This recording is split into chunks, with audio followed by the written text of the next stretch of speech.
qu'elle stimulerait les gens, développant leur spiritualité et améliorant leur santé. Peut-être que ça vient de cette météorite, de cette pierre noire d'origine extraterrestre. Les recherches montrent que la Kaaba est dans l'alignement exact de l'étoile Canopus, des cycles de la Lune et des solstices d'hiver et d'été.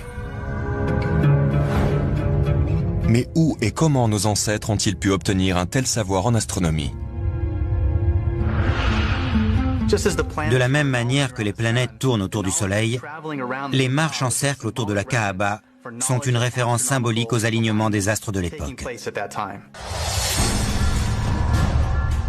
L'alignement planétaire de la Kaaba pourrait-il suggérer que les musulmans de l'Antiquité avaient un savoir secret?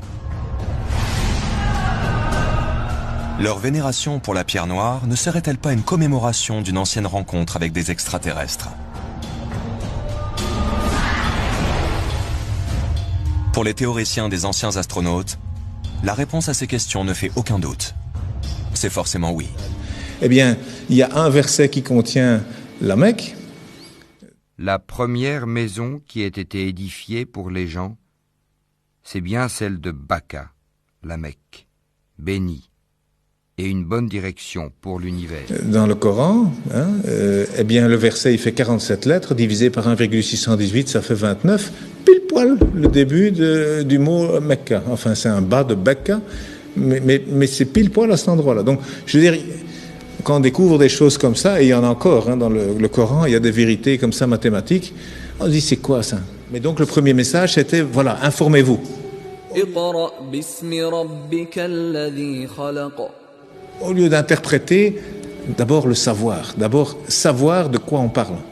Prenez n'importe quel nombre de la suite de Fibonacci, divisez-le par celui qui le précède et vous obtiendrez un résultat proche de 1,618. Une valeur que l'on appelle le nombre d'or.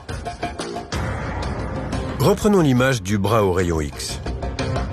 La différence de longueur entre l'avant-bras et la main est égale au nombre d'or. Et cela vaut aussi pour les 3 phalanges. Mais aussi pour notre ADN. Le rapport entre la longueur et la largeur d'un cycle complet de la double hélice de la molécule d'ADN est égal à ce nombre magique. La suite de Fibonacci et le nombre d'or sont des exemples d'objets fractals. La structure des nervures d'une feuille est identique à celle des branches d'un arbre.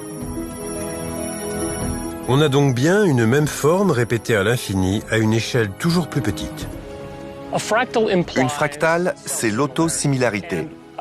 Un motif autosimilaire est un motif qui peut être reproduit et constaté à de multiples échelles d'observation. La nature repose sur la géométrie fractale parce qu'elle lui permet de créer des structures gigantesques avec une efficacité redoutable. Celui qui a créé 7 cieux superposés, sans que tu vois de disproportion en la création du tout miséricordieux. Ramène sur elle le regard. Y vois-tu une brèche quelconque?